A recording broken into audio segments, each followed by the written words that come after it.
Allen Lund Company has new offices in Ogden, Utah and Indianapolis, Indiana. Check allenlund.com to reach them.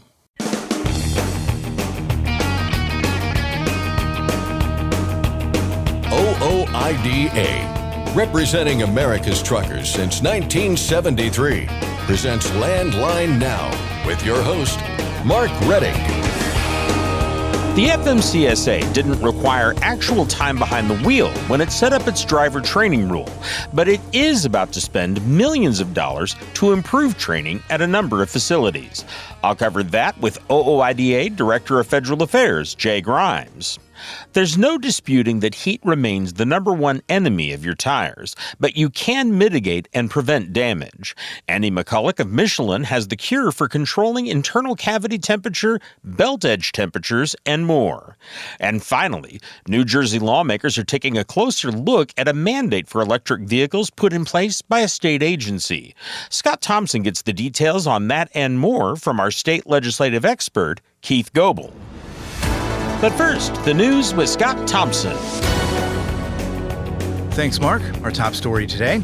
The National Transportation Safety Board is recommending stronger state and federal regulations for motor carriers following an investigation into a deadly Virginia crash involving a semi and a bus.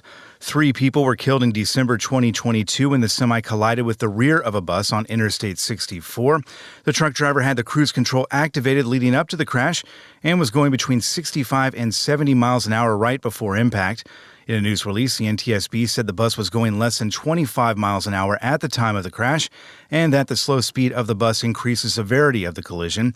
The agency also determined that the truck driver's lack of response to the slower-moving bus was due to fatigue from excess driving time and lack of sleep.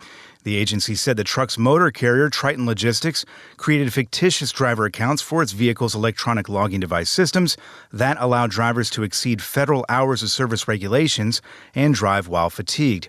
The bus company and state of Virginia were also blamed in the report. The NTSB said the bus carrier lacked appropriate safety management practices, while the Commonwealth of Virginia did not provide proper safety guidance to new motor carrier licensees. As a result of the investigation, the NTSB is issuing 6 new recommendations and repeating 3 previous ones.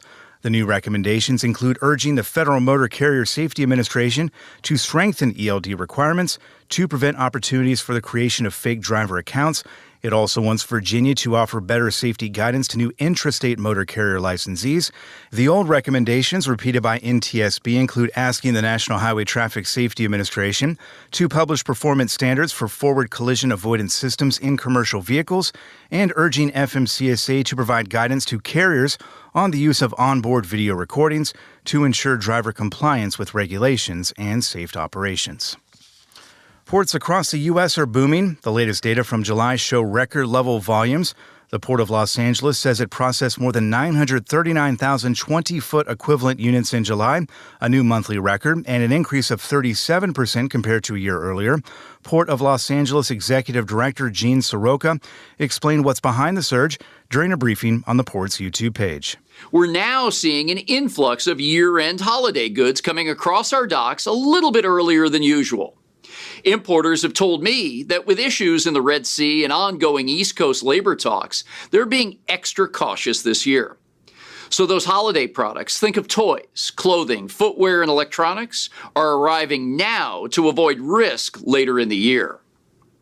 And these goods are coming at the same time as our more typical back-to-school, fall fashion, and Halloween merchandise. So simply put, an early peak season has helped boost volume here at the Port of Los Angeles. Meanwhile, other ports of entry on the West Coast are also booming as shippers move goods ahead of potential tariff increases. The Port of Long Beach reported a 52% increase in container volume in July. Volume also up in the ports of Seattle and Tacoma, Washington, the Port of Oakland, and those in South Carolina and New York and New Jersey. Port Houston was an outlier, however, reporting a 5% year-over-year decline in volume, the loss being attributed mostly to poor weather conditions throughout the month of July. A Minnesota-based trucking company has been fined by the state over the death of an employee earlier this year. An attorney for Wayne Transports told Northern News Now that the worker died at the company's facility in Virginia, Minnesota, after entering a tanker to make sure it was clean. He was working alone that day after a coworker called in sick. The employee who died was not wearing his issued respirator when he went in. After an investigation, the Minnesota Occupational Safety and Health Administration found that Wayne Transports did not adequately protect its employees, fined the company $600,000, and issued 10 citations.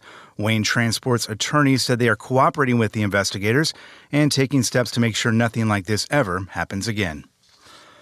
A former dispatcher for a Missouri-based trucking company is headed to federal prison for stealing hundreds of thousands of dollars from several hundred truck drivers. Corey Hendrickson used to work as a dispatcher for Springfield, Missouri-based Prime Incorporated.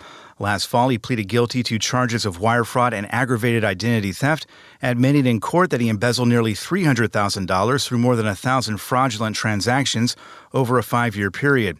Prosecutors say Hendrickson would access the Social Security numbers of truck drivers while working as a dispatcher for Prime and would use that information to take money from their ComData fuel accounts.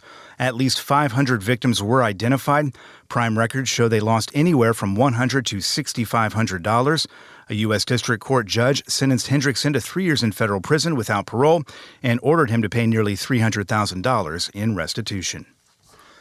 Authorities say they recently busted up another attempt from a truck driver to smuggle nearly 24 migrants into the country illegally. It happened on Interstate 35 near Encinal, Texas on August 19th. In court documents seen by the Laredo Morning Times, Joseph Bridges is charged with transporting and harboring undocumented individuals. Prosecutors say Bridges was behind the wheel of a stolen Freightliner when he got pulled over by a U.S. Border Patrol agent who noticed a temporary license plate displayed upside down on the windshield.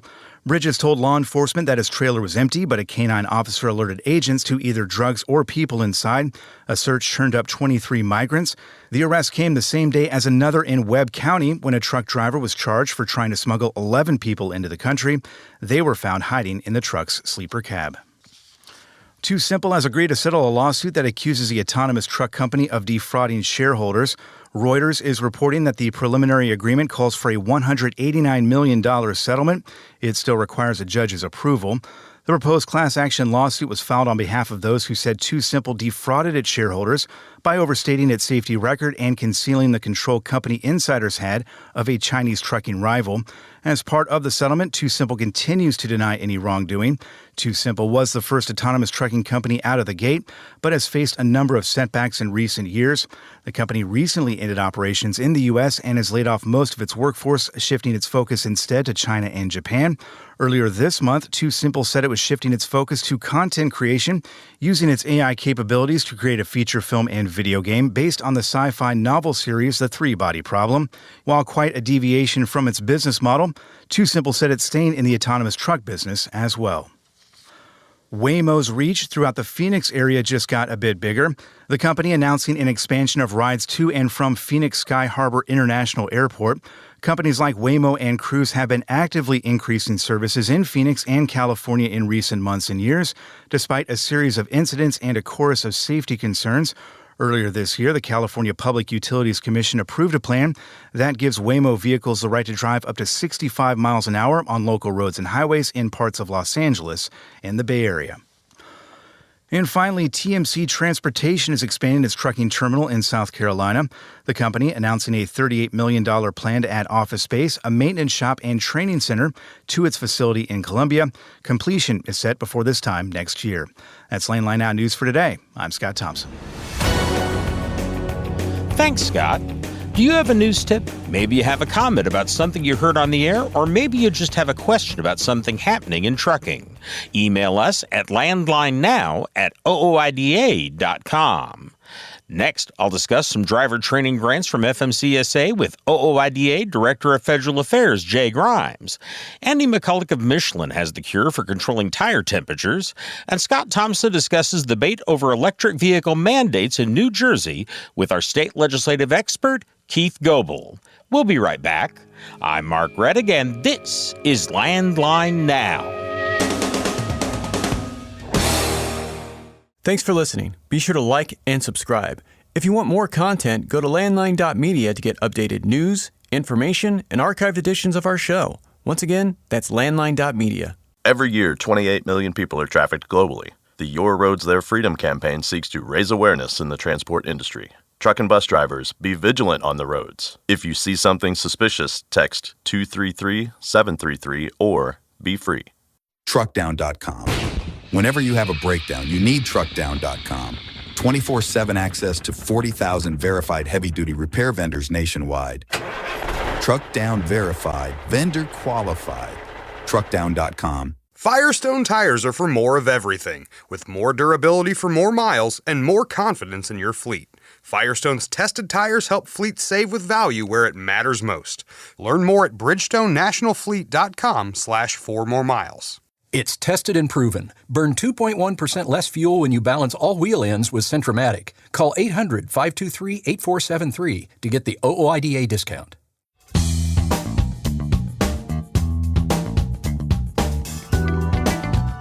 The Federal Motor Carrier Safety Administration didn't require actual time behind the wheel when it set up its driver training rule, but it is about to spend millions of dollars to improve training at a number of facilities. Welcome back to Landline Now. This is Regulatory Roundup, and I'm Mark Rettig. I'm joined as always by OOIDA Director of Federal Affairs, Jay Grimes. Jay, how you doing? Doing well, Mark. Good to be with you. Well, glad to have you here. Now, this took the form of a number of grants that they're sending out.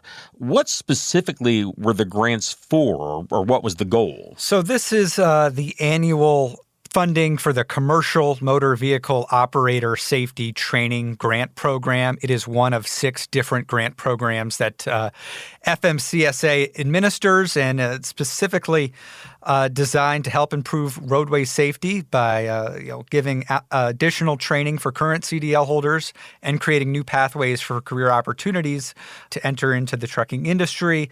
Again, the main goals of this program: expand the number of CDL holders possessing enhanced operator safety training, provide opportunities for current or former members of the armed forces, and to help increase the training opportunities for candidates from rural, refugee, and underserved communities. I think in total, $3.5 million for 2024, going to 27 CDL training programs and recipients throughout the country. Looking at the list, generally community colleges, technical colleges, and some trade schools. As I understand, some of these are going to truck driver training schools, specifically outside VOTEC and colleges. The department said the grants would go to support those that, and I'm quoting here, support CMVOST training activities. So what is CMVOST? What does that stand for? Yeah, I believe it's Commercial Motor Vehicle Operator Safety Training. And again, these are different driver training schools, community colleges that really train drivers. And to get funding from this grant, you've got to be in compliance with the entry-level driver training programs, and you've also got to submit a plan to indicate how you're going to use the funding, and there's a whole host of different criteria that the recipients have to meet, but really designed to make sure that you're training potential CDL drivers to enter the industry, and ideally to stay in the industry, which is driver retention continues to be a major priority for DOT and FMCSA. Most talk about training involves new drivers in the industry, but you mentioned earlier that some of this training is going to be for current existing CDL holders. What sort of training is going to be provided to those folks? Yeah, so FMCSA refers to as enhanced operator safety training, really just to improve the skills, knowledge, expertise of the current CDL holders. So we mentioned the entry-level driver training, lack of behind-the-wheel training up front, and I think this is a way to kind of help bolster that in some ways. But I think moving forward, we're still going to encourage FMCSA to improve those entry-level driver training requirements, because that's going to be, I think, the most comprehensive, universal, and efficient way to improve highway safety kind of across the board. Entry-level driver training rule has been in place for a couple of years now, and FMCSA, I think, is starting to review how it's been implemented so far, and I think we're going to hope they're going to target areas where that rule can be improved. It's interesting because in looking over this, I don't recall seeing grants like this in the past. Is this something new, or have they done this before? Yeah, no, this has been on the books for a while. Typically, is going to these community colleges and training schools. I think last year was about $3 million in total, so a little increase in the funding, and that's going to continue to be the case as that major 2021 infrastructure bill continues to be in effect for the next couple of years. So yeah, this one goes out every year. Different programs, different schools get recipients, and 27 this year. Each received, I think, in between $100,000 and $140,000 in grant money.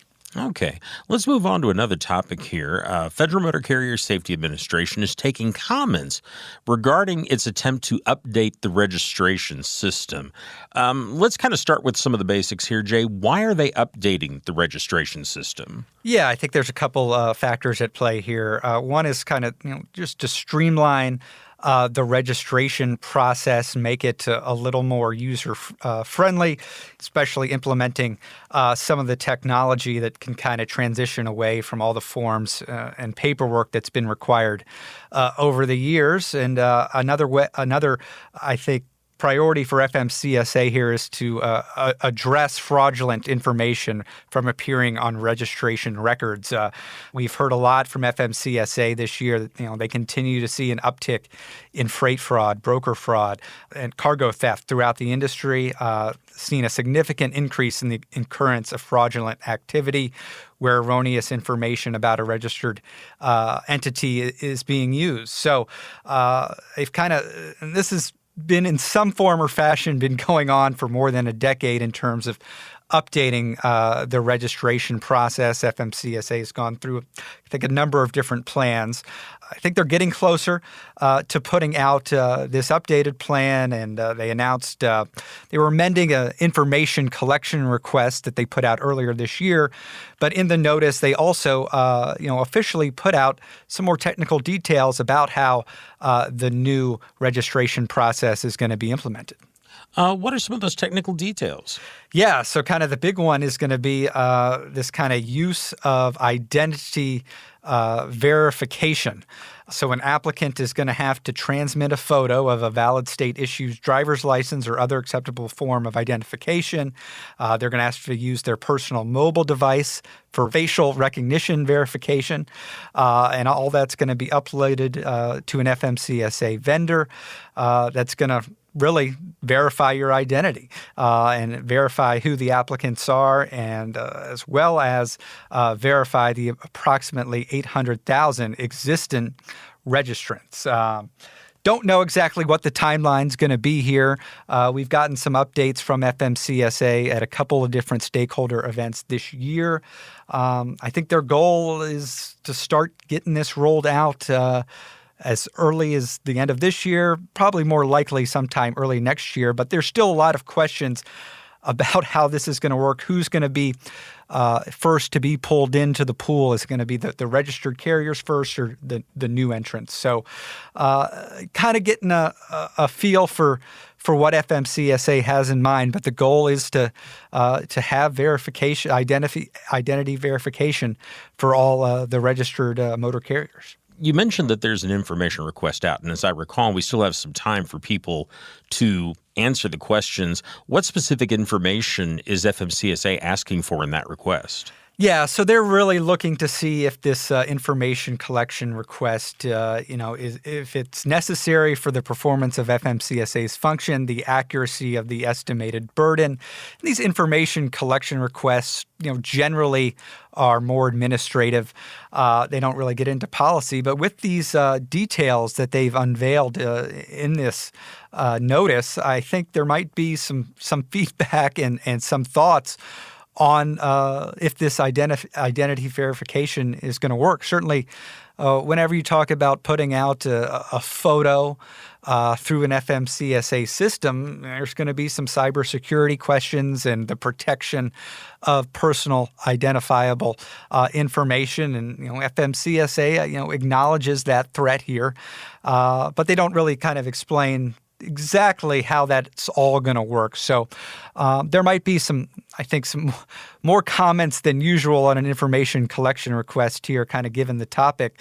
But I also think we're going to continue to hear more about the updated registration process and more of the details as FMCSA continues to kind of finalize those in the next coming months. It's interesting because you talk about the identity verification setup that they're putting together here.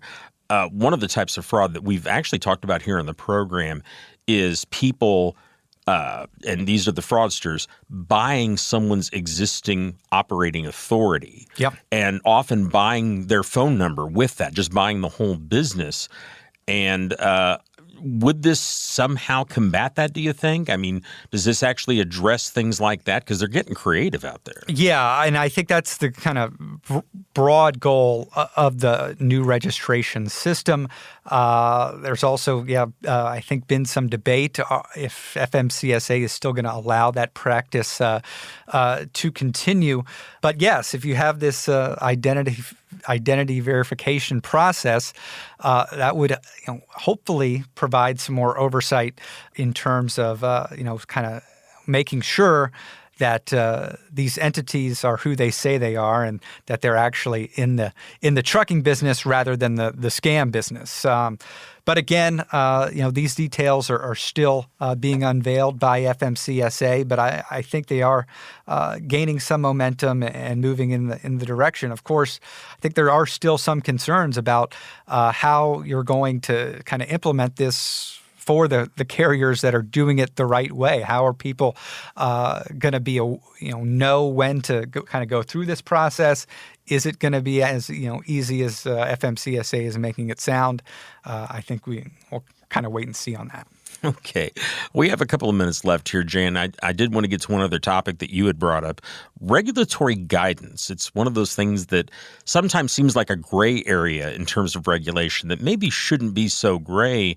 And FMCSA is reviewing what it's doing in regard to guidance, including taking some public comments on that. Very briefly, what do we mean by guidance, and how is it different from the actual regulation? Yeah, so guidance documents are issued by FMCSA in hopes of clarifying the federal motor carrier safety regulations. They're kind of a frequently asked questions of sort to kind of provide some further technical information. But as you mentioned, although regulatory guidance is not legally binding because it doesn't go through the formal rulemaking process, but it can play a role in how law enforcement and others interpret a regulation. So I think for the most part, a lot of these guidance documents are helpful for the industry, but there are some cases where it presents a gray area and some misinterpretation for law enforcement, and motor carriers can be victim of that. But back in 2015, the major highway bill, the Fixing America's Surface Transportation Act, FAST Act, required FMCSA to conduct a comprehensive review of guidance every 5 years to ensure that all of the guidance documents are consistent, clear, uniformly and consistently enforced, and still necessary. So we kind of did one of those rounds back in 2020, and now we're gearing up for another one. FMCSA has put out a public notice for public comment that currently runs through September 12th. Gives public the opportunity to let FMCSA know if there are any guidance documents that need to be revised or removed. Okay. And very quickly, I recall one of the areas where we had some trouble with guidance in the past was, for example, with some doctors looking at guidance and thinking that they had to test for sleep apnea and they had to do certain things. Are there other areas of guidance that OOIDA is particularly concerned about? Yeah, that's sleep apnea guidance and some of the recommendations that have been administered by the Medical Review Board and are currently in the CME Medical Handbook, I think are going to be something we'll talk about. I think a major one we're going to make sure to comment on is the personal conveyance guidance that FMCSA issued within the last couple of years, and ensuring that FMCSA does not place any mileage or time limitations on personal conveyance. Excellent. Well, Jay, we're out of time, but thank you very much. All right. We'll be back in just a moment with more of the program. I'm Mark Reddick, and this is Landline Now. Today's rising costs affect everyone. Replace your harmonic damper with a genuine Vibertech TVD viscous damper to prevent costly repairs and downtime. Keep your money in your pocket and your truck on the road with Vibertech TVD. Recommended replacement at 500,000 miles or 15,000 hours. Ready to make more money? Use a better load board. For a limited time, get 50% off TruckStop Load Board Pro. Just go to truckstop.com/go and enter promo code READY2024 when you purchase Load Board Pro. Are you tired of the IRS following you around like a dark cloud? Call 888-557-4020 and get your life back. Landline Now, welcome back. Even with all the technological advances for measuring tire pressure and temperature available today, one fact remains constant. Heat is still the number one enemy of any tire. And since understanding the enemy is the first step toward defeating it, we're going to call in Andy McCulloch of Michelin to serve as our general leading us into battle today. Andy is the senior CES engineer for the West Coast, and he joins us on the line now. Andy, great to have you back on the show. How are you? I'm good, thanks, Scott. It's a pleasure to be here, and thanks for having me back on the show. Always a pleasure, and I always tell you we learn something new every time we talk to you, so looking forward to that today.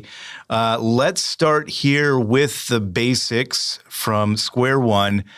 What type of heat are we talking about when it comes to our truck tires? And I think also important to note where it's occurring exactly.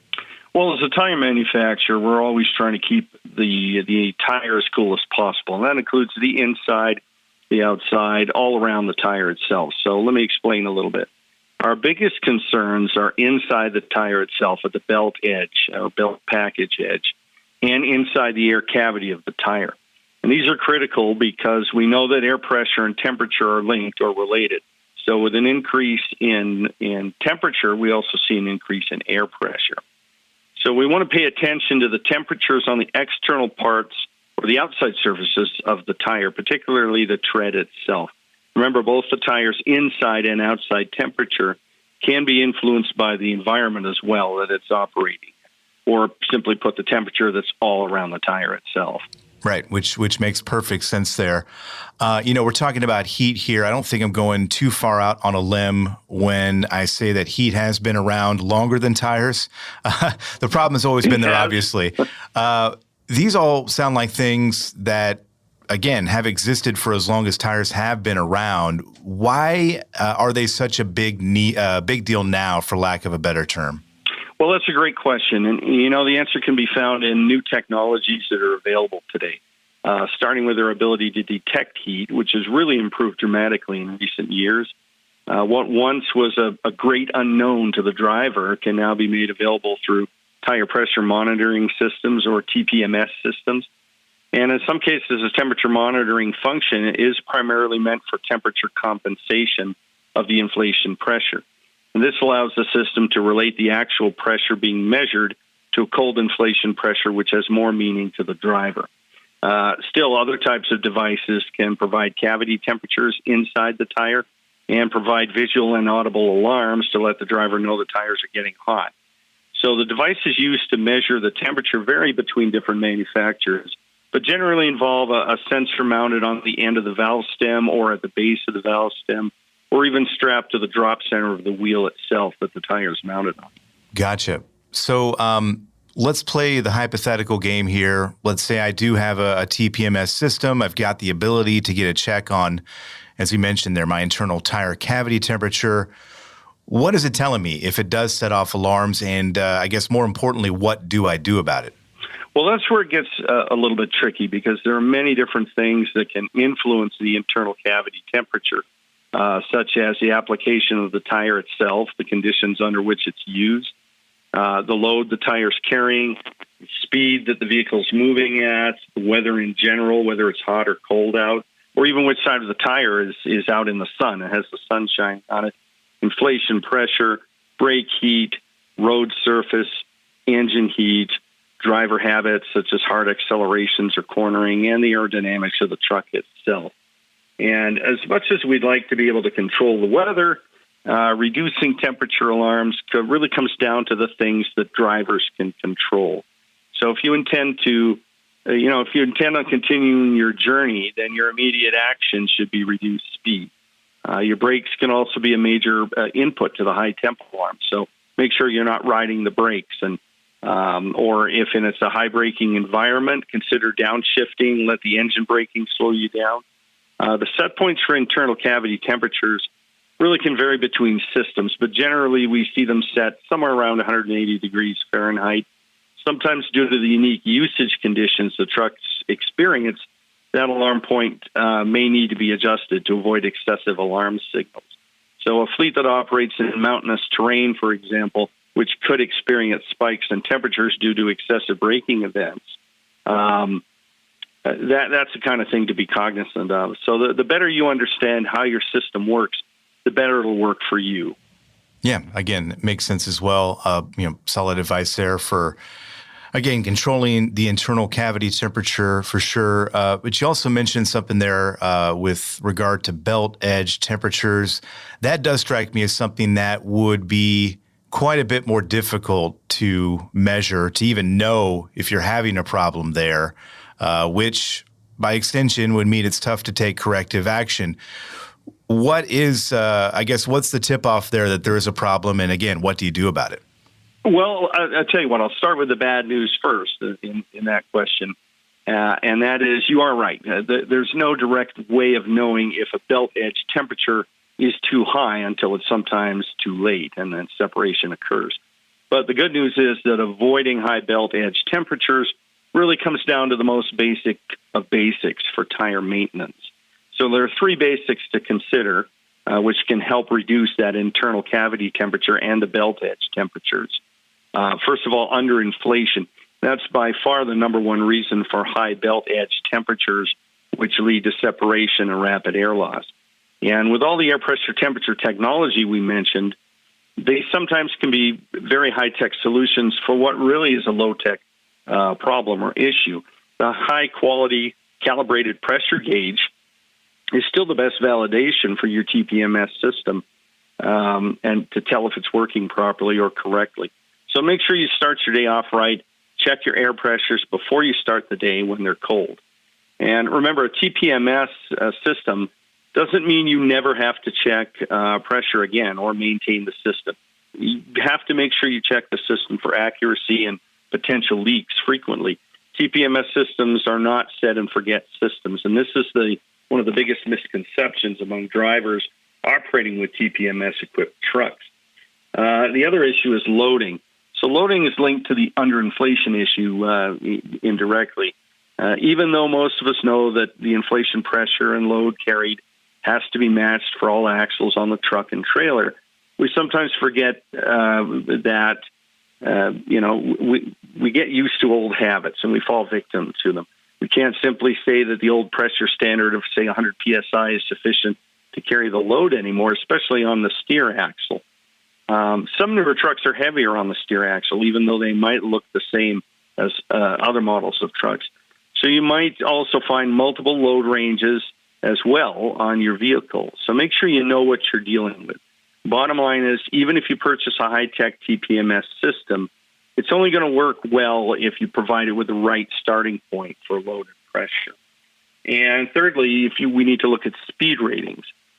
Speed ratings are a parameter that every driver should be aware of. Most of today's commercial truck tires carry a 75-mile-an-hour speed rating, but not all do.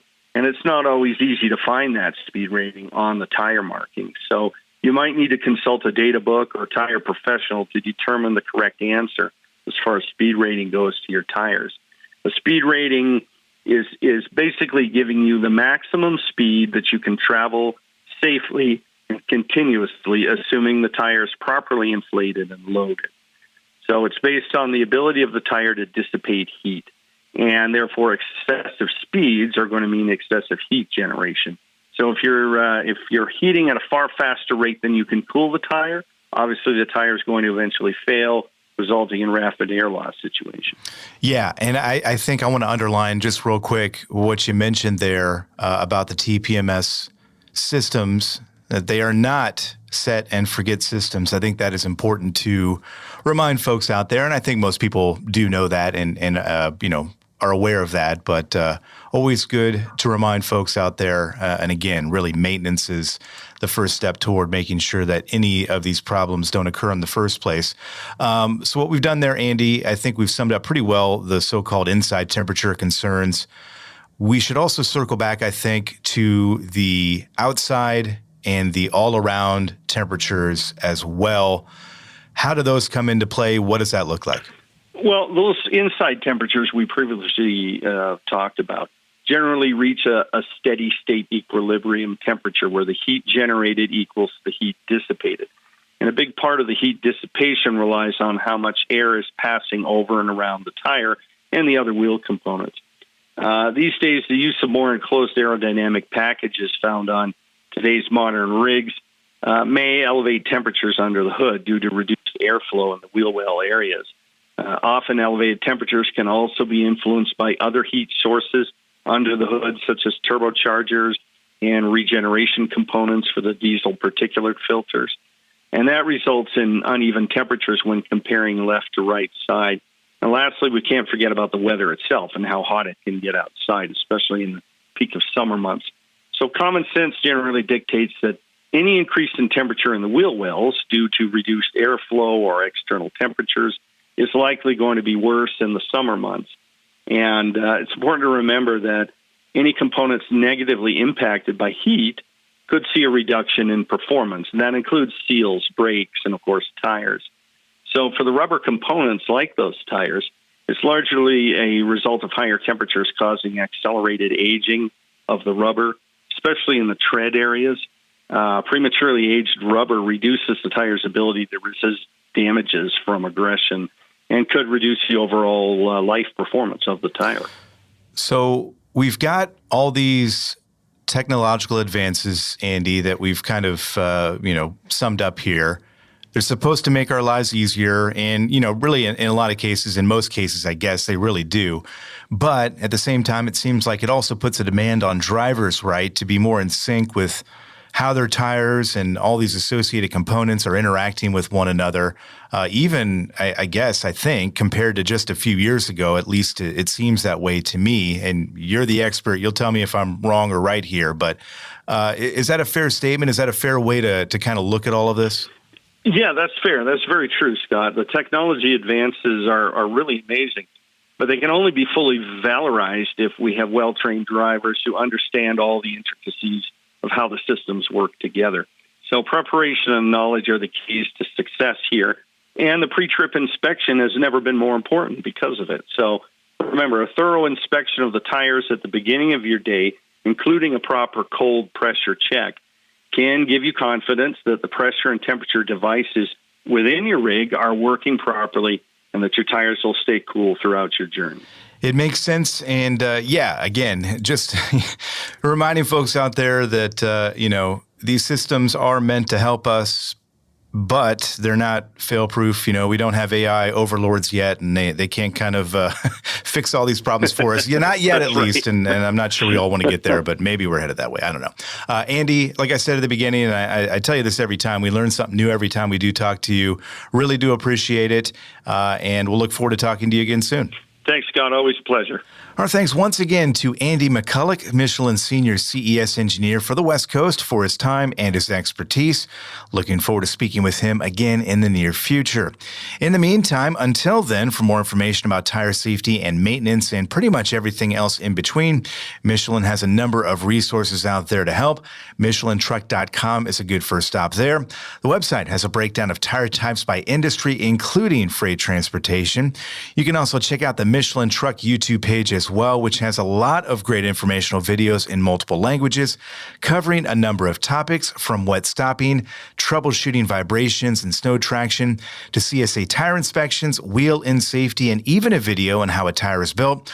Lots of free and helpful content there to help with whatever questions you might have with whatever situation you might be dealing with at the time. And with that, we've got to hit the brakes here for a moment and take a quick break, but stick around because there's more Landline Now right around the corner. We'll see you on the other side.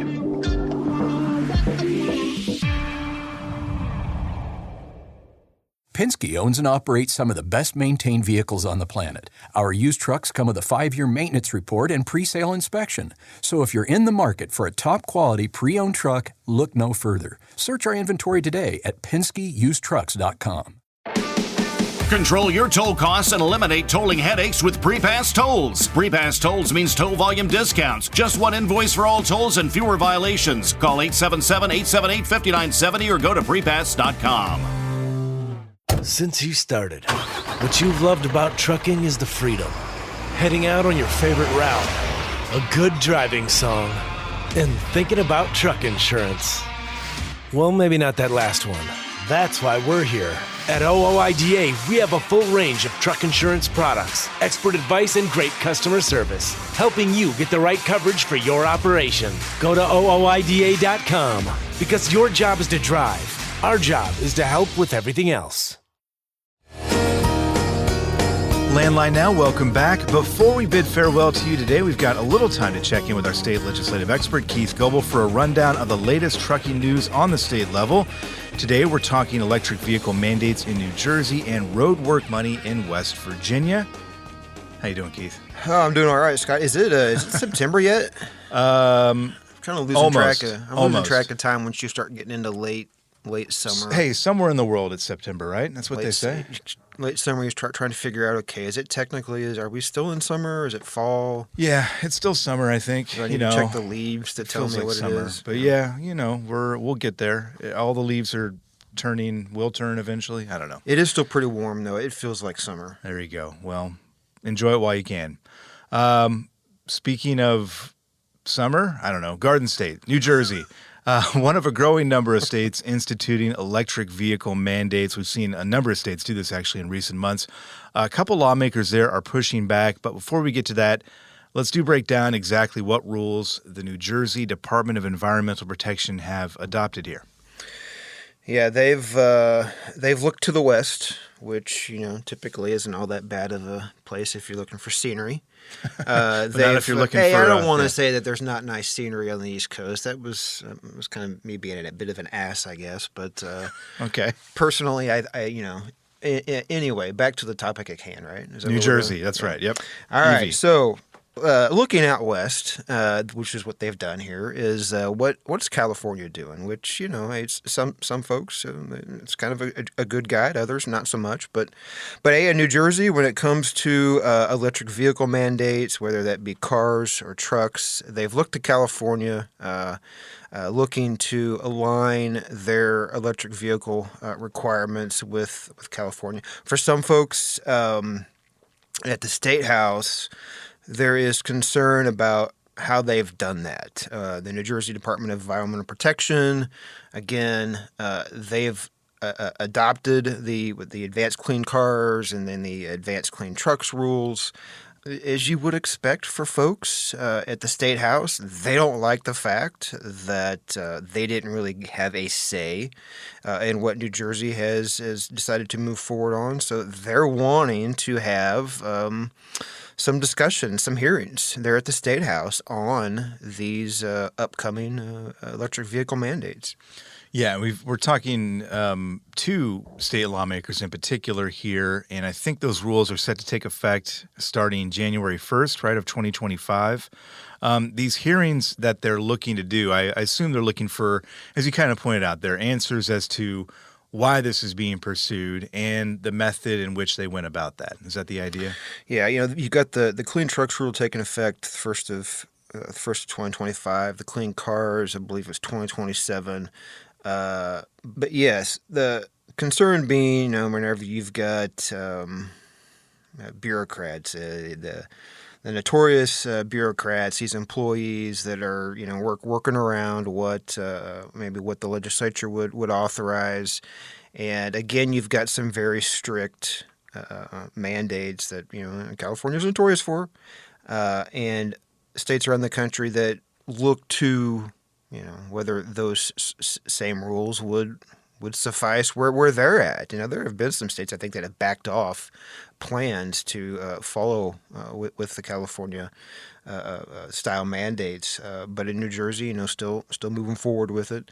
Yeah, it's worth pointing out, you've got we talk about lawmakers from both the Senate and the Assembly that are calling for this in New Jersey, calling for these hearings. You've got the Senate Republican leader, and then on the Assembly side, you've got a person, and Michael Teresi, if I pronounce that name correctly, who's got a fairly significant sized trucking operation that he owns, that have identified that there are concerns here with requiring truck owners to make these changes, and what it's going to cost them financially, what it is going to result in as far as road issues, road damage, what it's going to cause as far as the consumers at the very end, the costs out of their pocketbook.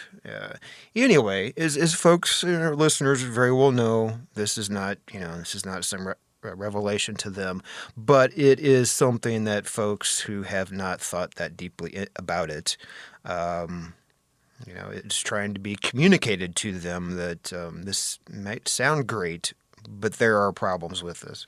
Yeah, and it's something that trucking associations as well. I know the the New Jersey Motor Truck Association. Thank you. The Fuel Merchants Association of New Jersey. A couple of the groups there in the state that have requested these hearings, which is why these lawmakers are trying to get something done to let folks know that maybe this is something that they should take another look at. Not that that's a guarantee, but something that they are definitely advocating for. Yeah, well, the clock clearly ticking here because January 1st, we were joking earlier about summer and fall and all of that. January 1st will be here before we know it. That's just the way the calendar works. Yeah. So they don't have a whole lot of time, and we'll see how that plays out. And obviously, we'll keep people updated when those hearings begin. New Jersey, they're still in session. They're one of the few states that's in session throughout the year. So, there's the possibility. They don't have state house elections either. Okay. Where they're one of the few state houses that don't have elections in the presidential election cycle. So there is the possibility that there could be some discussion there at the state house this fall, as we get closer to, again, that January 1st date. We shall see. Moving a little south and a little west to West Virginia now, and a big chunk of change for road work there. Quite a bit of money, actually. Yeah, it kind of turned into an annual deal there in West Virginia. I've been writing about this on a yearly basis here for some time. They have a special session to address road funding. It's about $150 million on an annual basis that they go in, and they have a supplemental appropriations that they're working to address. The governor calls the lawmakers back in and put some more money into road work, whether it's repaving, other types of projects, has been noted with this latest round of appropriations for road work that they're going to be able to get about 500 paving projects done and close to about 1,000 miles of road that is not covered by federal highway funds. They're going to be able to get that work done. That, again, otherwise they wouldn't be able to do. Of course, the question is why don't they do it during the regular session? They usually reserve addressing this during a time when lawmakers are back at the state capitol for other purposes. The governor will have them also address this particular issue. So this has been going on for about 4 years now, I believe, that the governor has he signed into law the $150 million at a clip and getting some road work done. Yeah, especially when you take the federal funding that's available right now into account, plus this money that West Virginia's putting in. It's a sizable amount of money going toward necessary road and bridge work there in the state. Also interesting, I thought, too, that I found out in your piece here, West Virginia, one of many states, it seems, it's working off of a pretty sizable budget surplus, which is good news for things like this. Yeah, we've seen that in recent years. Some folks with budget surpluses and applying that for transportation purposes. Going back to 2017 when Governor Justice took office, he's touted that they've raised, or not raised, but they've applied in the neighborhood of $3 billion for roads, and not included in that amount is north of $750 million of surplus funds that have been applied for roads and improving state highways. So, yeah, a lot of attention there in West Virginia to their transportation system. Landline.media for updates on this story and many others. Keith, we appreciate it as always. Yeah, thanks for having me. Our thanks to Keith Coble of Landline Magazine for his time, and our thanks to you for yours. That's our show for today. We're back tomorrow with another. We hope to see you then. Thanks for listening. Be sure to like and subscribe. If you want more content, go to landline.media to get updated news, information, and archived editions of our show. Once again, that's landline.media. Capital Reman is your leading source for quality remanufactured engines and components. Capital Reman stands ready to serve all OOIDA members to help reduce costly engine repairs or replacement. Visit capitalreman.com today and use code OOIDA10 to save. ULSD is hurting your engine. Fight back with Howe's Diesel Defender. Get the most powerful cleaning and maximum lubricity to protect and extend the life of your entire system. At a guaranteed increase in fuel economy, and you can't go wrong with Howe's. Dispatch, I picked up that load of steel, so I'm ready to roll. Sounds good. Remember, we're getting paid by weight, so make sure to use a CAT scale. I wouldn't weigh anywhere else. Forget miss accuracy, weigh your truck on a CAT scale. I'm a dad, a son, a husband, wife, I'm a writer, photographer. I farm. I'm a veteran. I love old cars, fishing, my kids, chrome, and I am a professional truck driver. And together we are OOIDA. OOIDA was founded by truckers to stand up and speak on behalf of truckers. We've done that by combining the individual voices of our members into a single, powerful voice. Protecting your interests, defending your rights. Join us! Make your voice heard. Join OOIDA, the Owner-Operator Independent Drivers Association. Call 1-800-444-5791 or visit OOIDA.com.